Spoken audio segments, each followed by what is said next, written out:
We have always been, and we, I believe, continue to be, in too many ways, essentially a nation of cowards.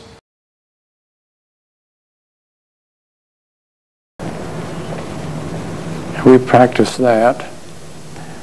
There are white niggers. I've seen a lot of white niggers in my time. Barack Obama's tried to clear up comments he himself made about his white grandmother, but some think that he might have added to the ongoing racial controversy. Take a listen. I can no more disown him than I can disown my white grandmother. The point I was making was not that my grandmother harbors any racial animosity. She doesn't. Right. But she is a typical white person.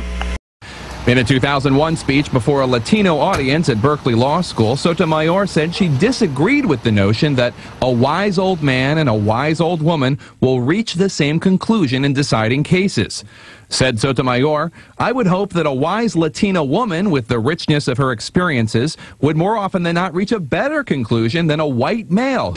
No matter how you feel about Judge Sotomayor, you should understand that there is a double standard when it comes to evaluating political people. If you are a woman or a minority, you will be treated differently, especially in the liberal press. The left sees white men as a problem. They believe women and minorities in power is a solution to that problem. In Delaware, the largest growth in population is Indian Americans moving from India. You cannot go to a 7-Eleven or a Dunkin' Donuts unless you have a slight Indian accent. By actor and activist Janine Garofalo. Good to see you. Thank you. You know, there is nothing more interesting than seeing a bunch of racists become confused and angry. Let's be very honest about what this is about. This is about hating a black man in the White House. This is racism straight up. That is nothing but a bunch of tea-bagging rednecks. And you see folks waving tea bags around. So people are already complaining that you're calling the United States a stupid country and giving you a chance to clarify. I don't need to clarify. It is. Well, tell me why you think the United States is a stupid country. Because Sarah Palin could be president. I mean, please, do I need to? Tourists lined up in summer and winter. Long lines coming into the Capitol.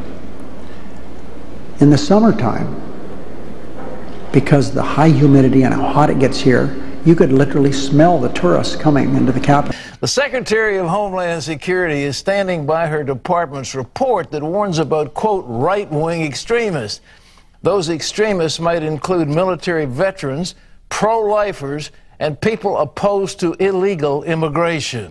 In the report, the term right-wing is defined as those who reject federal power in favor of state or local authority, as well as disgruntled war veterans, people who are against abortion, and those who oppose illegal immigration. All veterans of our military services are somehow at risk of becoming extremists. Republican leaders are outraged. House Minority Leader John Boehner says to characterize men and women returning home after defending our country as potential terrorists is offensive and unacceptable. The president refuses to use the word terrorist when he's over in Europe talking about those people that are trying to kill us.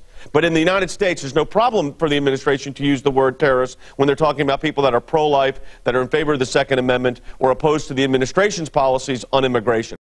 For the first time in my adult lifetime, I'm really proud of my country. There have been times where America's shown arrogance and been dismissive, even derisive.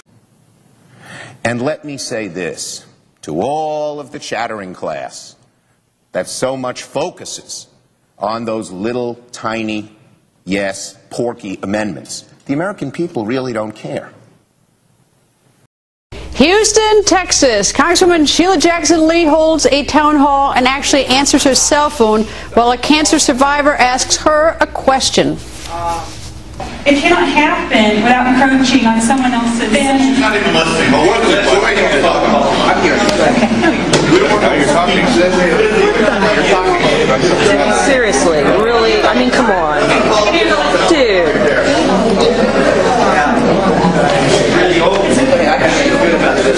If our conscience allows it, if Congress's conscience allows them to proceed with correction of doing things. Now, you on. Now what?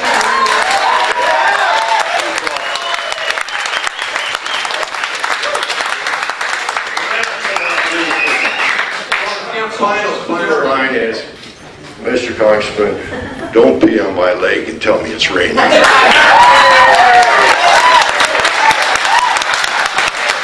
you. I wouldn't dignify you by peeing on your leg. It wouldn't be worth wasting the urine. But